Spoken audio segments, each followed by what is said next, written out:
The historians of antiquity considered Mithridates of Pontus one of the most ruthless adversaries the Roman Republic ever had.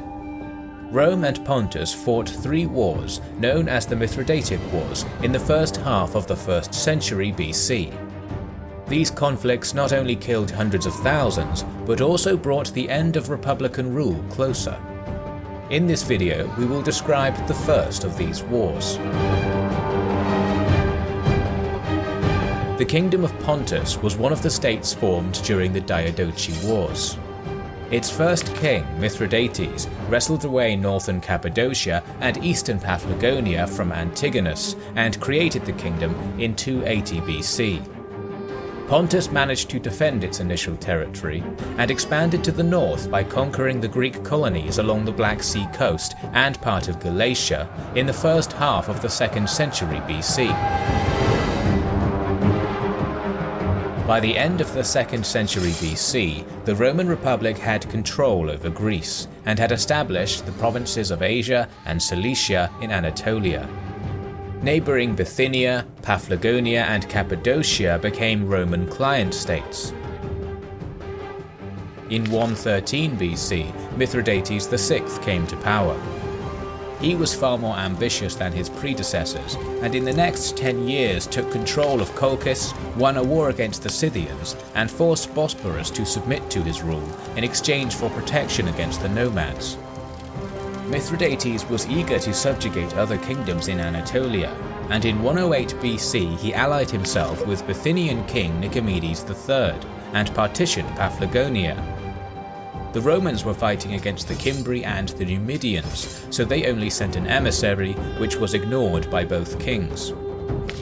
Between 102 BC and 97 BC, Mithridates took Cappadocia. However, the Romans were not at war anymore, so when the Senate ordered the kings to leave Paphlagonia and Cappadocia in 95 BC, they chose to obey. Governor of Cilicia, Lucius Cornelius Sulla, installed a new king, Ariobarzanes, in Cappadocia, but the situation was not entirely resolved. In 94 BC, Mithridates married his daughter to the king of Armenia, Tigranes. 3 years later, he asked his son-in-law to invade Cappadocia, while his army moved to occupy Bithynia. Although Rome was now involved in the social war against its Italic allies, it was able to send a small force, led by former consul Manius Aquilius, to restore their clients to the Cappadocian and Bithynian thrones. Aquilius had just a few thousand legionaries under his command, but he was able to raise allied troops, and as neither Mithridates nor Tigranes wanted to go to war against Rome, he achieved his goals by the end of 90 BC. Aquilius tried to provoke the Bithynians into attacking Pontus, and succeeded in 89 BC. Mithridates asked the Romans to restrain the Bithynians, but was ignored, and had no other choice but to reinvade Cappadocia. That was the last straw that triggered the First Mithridatic War.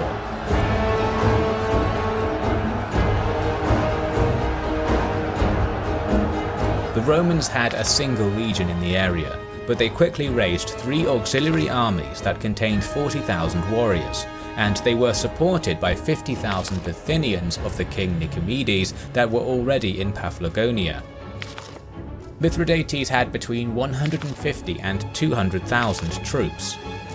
The vanguard of his army met the Bithynian forces near the Amnius River in Paphlagonia, and his outnumbered generals Neoptolemus and Archelaus won the first battle of the war.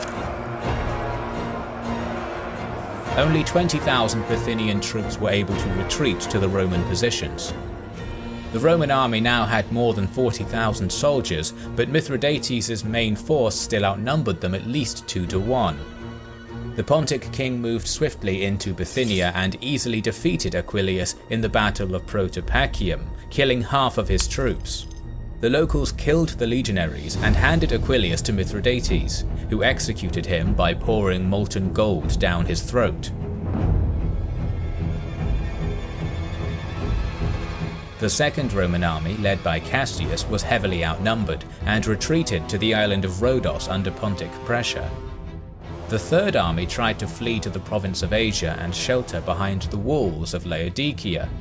When Mithridates' forces approached the town, its citizens handed the Romans to him to get amnesty. The campaign of 89 BC broke Roman rule in the province of Asia. Mithridates gained popularity with the locals by promising not to collect taxes for 5 years. In Rome, Sulla was appointed to lead an army against Pontus, but he was handicapped by the ongoing internal turmoil. Mithridates was not going to waste any time, and in 88 BC ordered all Romans and Italics in Asia Minor to be killed. 100,000 were executed in what was later called the Asiatic Vespers, and is widely considered to be one of the first genocides in history. Greece still hoped to gain independence. In the spring of 88 BC, the leader of the anti-Roman party in Athens, Ariston, was elected the strategos and invited Mithridates to Greece. The latter sent Archelaus, whose arrival caused anti-Roman rebellions in southern Greece. Rome had 2 legions in the area, but they were busy fighting the Thracians, so only a small force was able to somewhat block the movement of Archelaus and the rebels to the north. Sulla landed in Aetolia in 87 BC. He moved towards Attica and besieged Athens and Piraeus. As Mithridates had a naval advantage, it was not possible to prevent supplies and reinforcements from helping Piraeus. A new Pontic army was moving through Thrace and Macedon, so Sulla had to finish the sieges as soon as possible. On the 1st of March 86 BC, the Romans finally broke into Athens and slaughtered most of the members of the anti-Roman party. With his rear safe, Sulla was now free to move to Boeotia.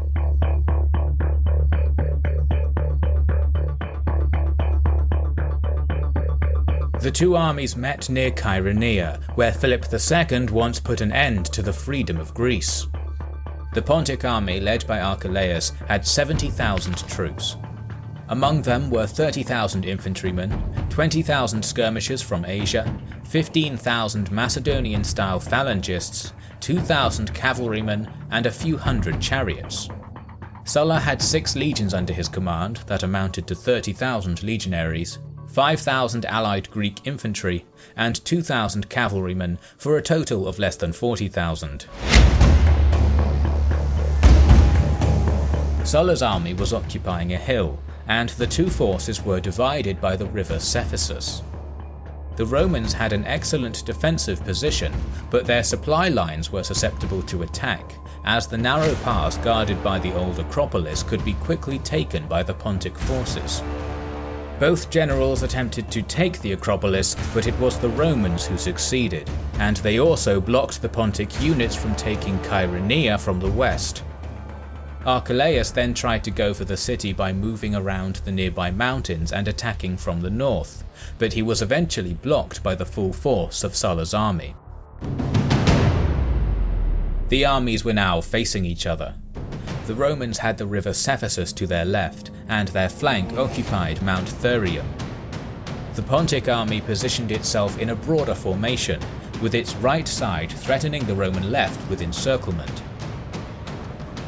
The battle started with the Pontic right flank trying to take the hill from the Roman left, but this position was too strong, and the attacking forces lost 3,000 men. Archelaus's chariots tried to attack the Roman centre, but the legionaries allowed them to pass through gaps in the line and then killed most of the crews. The battle in the centre between the legionaries and the phalangites was inconclusive. The Pontic general still thought that the Roman left was the weakest link, so he ordered more forces to attack. Sulla was able to read that movement, and his reserves from the centre arrived just in time to block the flanking units Archelaus sent. The Pontic army had more reserves that were moving to attack the Roman left, and Sulla had no other choice but to lead all of his cavalry to help. Archelaus tried to use the fact that the Roman right was now weakened by sending more troops to attack it, but Sulla understood this maneuver, returned to his right flank, and then led it in the attack. The Pontic left was pushed towards the river and separated from the centre, and the Pontic right was being surrounded and destroyed by the Roman left. The Pontic centre still stood, and Archelaus tried to retreat to the camp, but that only increased the number of casualties. Only 10,000 Pontic troops were able to escape by sea.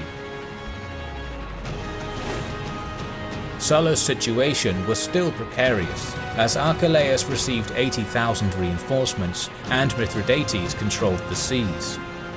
He also had political problems, as his rivals in the Senate appointed consul Flaccus to replace Sulla. Flaccus landed in Greece shortly after. Sulla wasn't interested in being replaced, and he positioned himself in central Greece to be able to fight either Flaccus or Archelaus. The latter decided that he was prepared to take on Sulla again and landed in Boeotia. Their two armies met near Orchomenus. The Pontic forces outnumbered the Romans at least 3-1. Archelaus constructed his camp to the north of the now drained Lake Copais. Sulla's troops were formed in 3 lines, and he left lanes to lead the chariots into. The legionaries were ordered to build defensive spikes in front of the second line and dig trenches on both ends to avoid being outflanked. The Pontic general responded by sending his cavalry in on both sides, and while the attack on the Roman right failed, the attack on the Roman left almost succeeded, but Sulla saved the day by personally moving there. Archelaus sent in his chariots and phalanx in the centre. The Romans retreated behind the stakes, and the chariot drivers panicked, retreated, and disrupted their phalanx. Archelaus tried to move his cavalry to help his centre, but that only added to the panic, while also freeing up Roman cavalry to counterattack the disorganized phalanx and drive all Pontic forces back to their camp with the help of the infantry line. Once the Pontic army was in camp, Sulla ordered his troops to dig ditches to besiege it.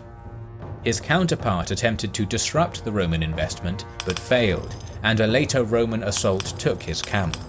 Most of the Pontic army was destroyed.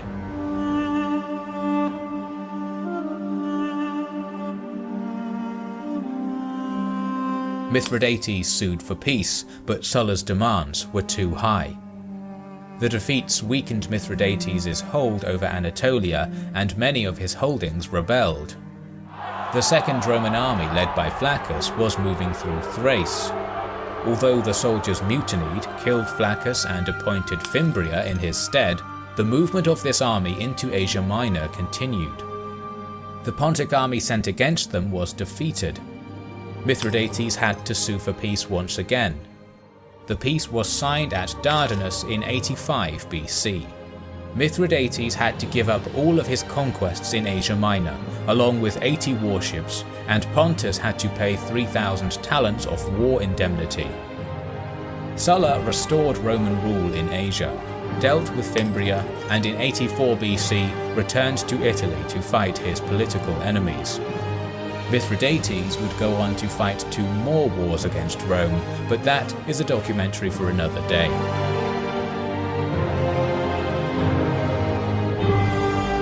Thank you for watching our documentary on the First Mithridatic War. We would like to express our gratitude to our Patreon supporters who make the creation of these videos possible. Patreon is the best way to suggest a new video, learn about our schedule, and much more. This is the Kings and Generals channel, and we will catch you on the next one.